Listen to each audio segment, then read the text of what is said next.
Hello, Dragoons! My name is Alex. Welcome back to Pokemon's Shining Pearl. In the last video, we managed to make it to the next city where we'll have our gym match.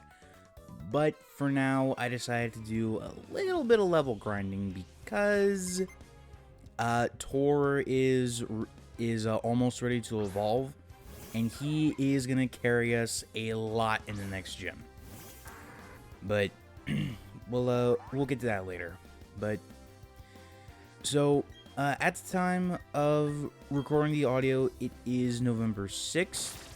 So, like I said on my community post a few days ago, I hope you guys have had a happy Halloween, a safe one, and yeah, the year is almost over, and you know, looking back, it was kind of a boom for me lately. Well, not lately. Like this year was probably was it last year? I honestly forgot. Hold on, sorry. I don't even know what the frick I'm talking about.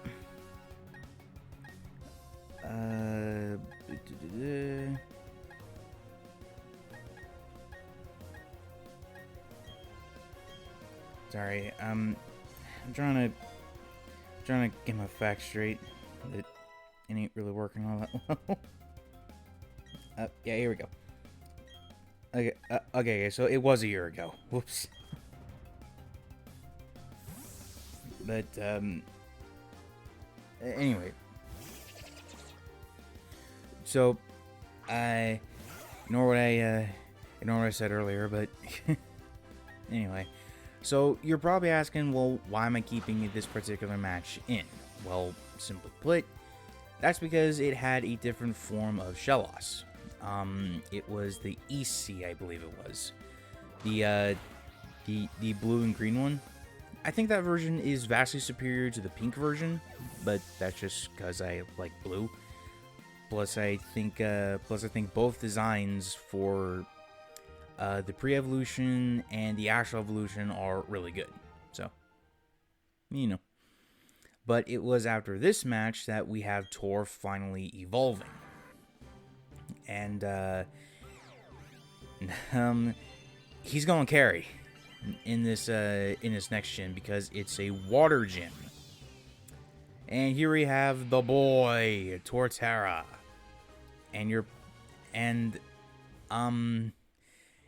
Just in case you have not seen this yet, but on my channel, some of the best videos I did are videos where I remade Ash Ketchum's teams, and I still stand by this, but I'm still giving Ash Torterra, but he focuses on. But he focuses more on Torterra regaining his speed. Like Ash would specifically have him train with fast Pokemon, like Chimchar, Infernape. Well, Chimchar, even if he's on Monferno, and also Infernape, even. Pikachu, Staravia, like most of his team are fast Pokemon. So there's also it's a good starting point. But Ash can also bring in his older Pokemon, so that way he can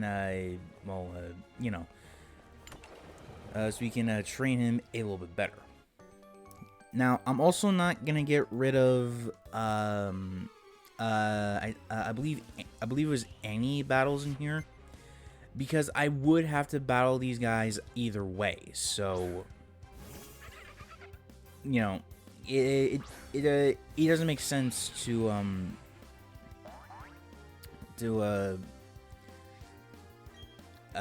get rid of what was already supposed to be there, you know. But anyway, this is where like some kind of weird friendship mechanic came into play, but I don't necessarily know what it is. Maybe it's to help convey a bit more anime-ish effects. Like the Pokemon dodge because you wanted it to, or something like that. I don't really know. All I know is that it's weird, it is inconsistent, and yeah, it's not exactly the best time in the world, so. Anyway, basically what this gym is that it's a giant water puzzle. You need to lower the levels of water, rise them back up so you can get to a set of stairs, etc. Now, there are mons in here that Tor shouldn't really have been in, like with Wingull, for instance, because it's, well, it should have been faster, and it also more often than not has the attack Supersonic, which is very annoying, especially since in my well, I shouldn't say my downtime, because while I was not recording videos or audio, I was playing freaking Soul Silver, one of my favorite games, and and not only was I paralyzed and confused a lot, but I couldn't do jack shit. So yeah, that can be kind of annoying. But anyway, Tor is putting in a lot of work right now because of his physical bulk and whatnot, and plus it's a water gym, so not much is gonna hurt us here. I don't know why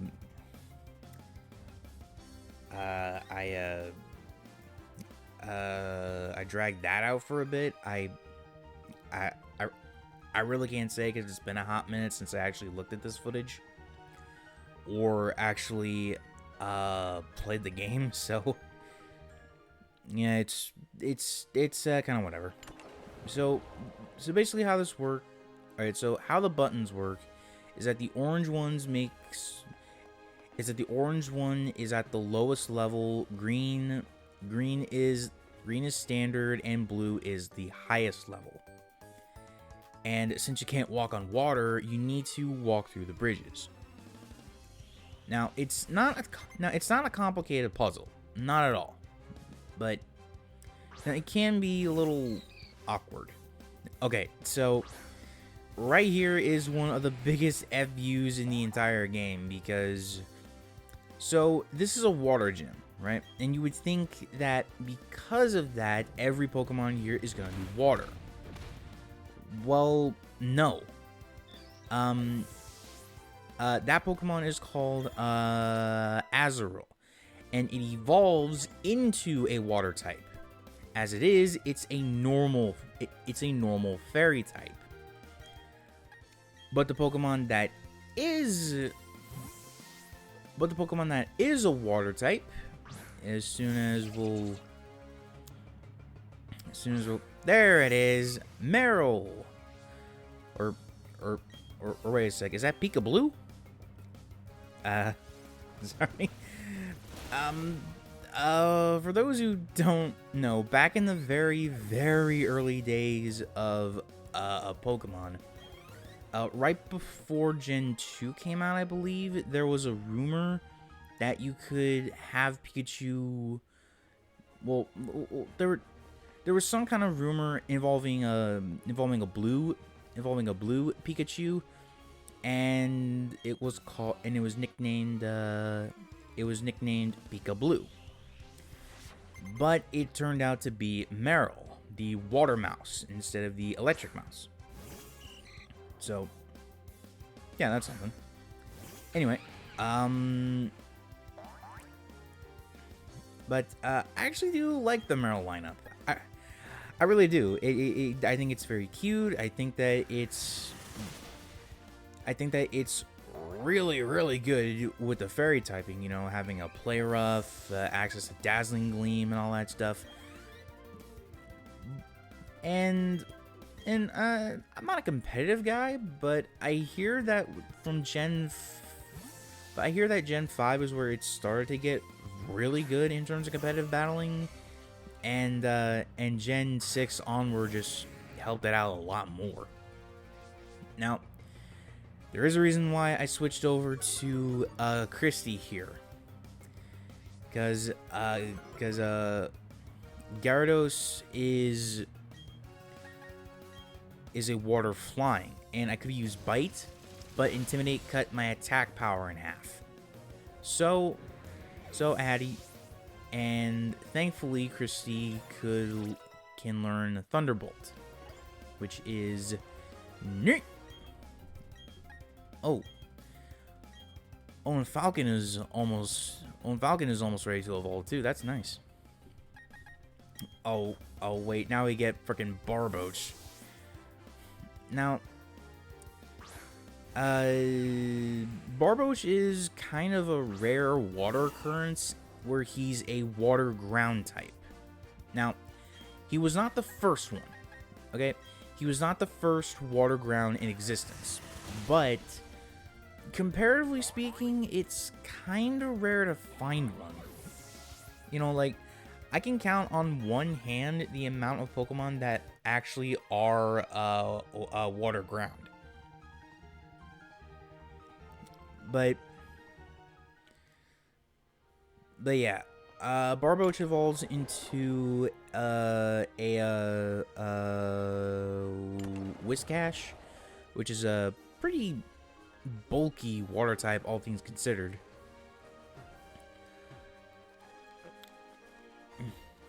Sorry, I had some in my throat.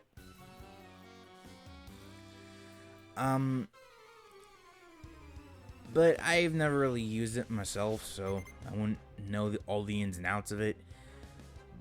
But it can be a problem if you're not totally prepared for it. Anyway, so after this particular trainer, we'll have one more, because at least I think one more trainer, and then we'll head on to the gym leader, Crasher Wake. And honestly, I did have a little bit of trouble with him, just a tiny bit, but you know, it's nothing terribly serious. Ah, sweet, and Melina learned Poison Jab. That is the bread and butter for a lot of physical physical poison moves, I should say. Because not only does Poison Jab hit hard, but it also has a good chance of poisoning an opponent. And combine the poison stat along with the move Venoshock, and you're doing a lot more damage, which is nice. Again, there's a chance to poison. It's a pretty good one, but it's not guaranteed, if that makes sense. So,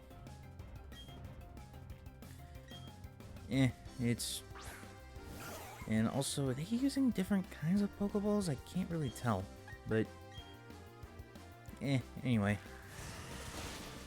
I was actually grateful that freaking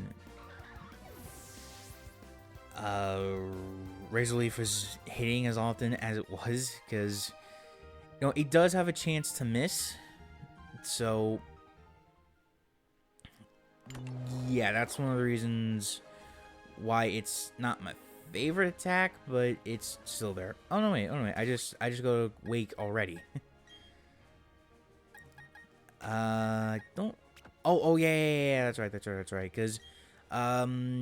Because Wake starts off with a Gyarados, so I had to put Chrissy up in front so that way she can take care of it with Thunderbolt. And also, this Chibi Sprite does not do Wake any justice, but dude is stacked. Like, see, look at that.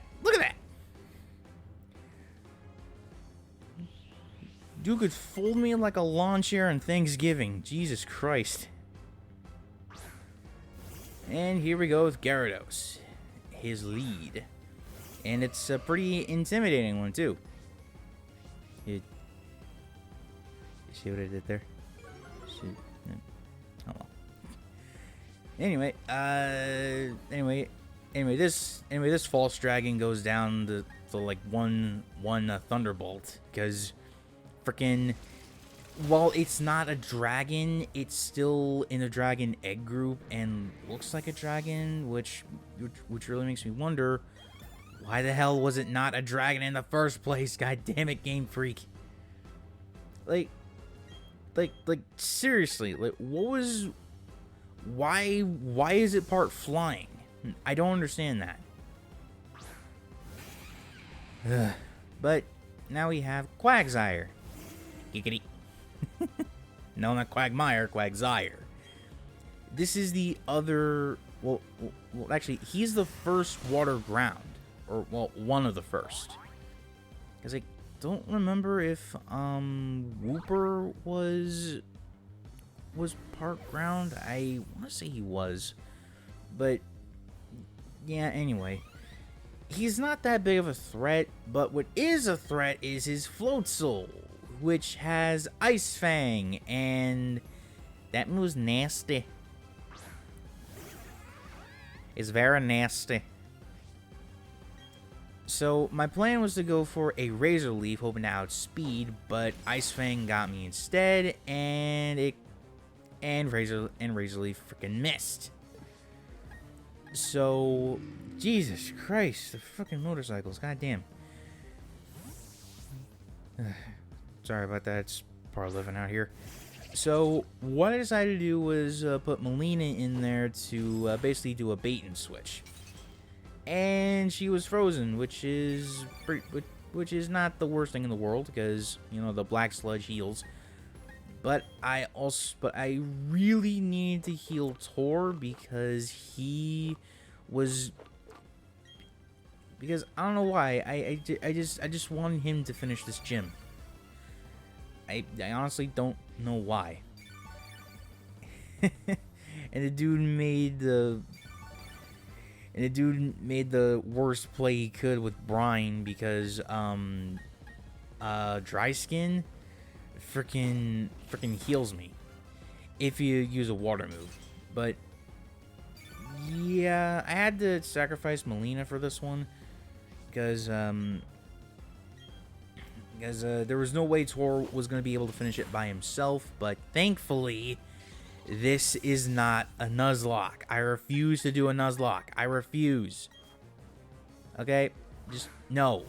No. Get that crap out of here. So, I was praying that Razor Leaf would actually work this time, and thankfully it landed. And also managed to one-shot Floatzel. Because like, the problem with Floatzel is that, while it's fast, it can hit pretty hard, it's also a glass cannon. But anyway, so we now defeated Crasher Wake, and we have 4 gym badges under our belt right now. So depending on how you look at things, we're like halfway done. Ironic, isn't it? And, well, I could have added like one more thing in here, but I didn't really feel like it. So anyway, since we're coming up on time, if you enjoyed the video, please be sure to leave a like, comment down below, and also subscribe to the channel for more videos and any other content that really takes your fancy. Our next milestone is 500 subscribers, so until next time, Celestial Goons, remember, reach for the stars.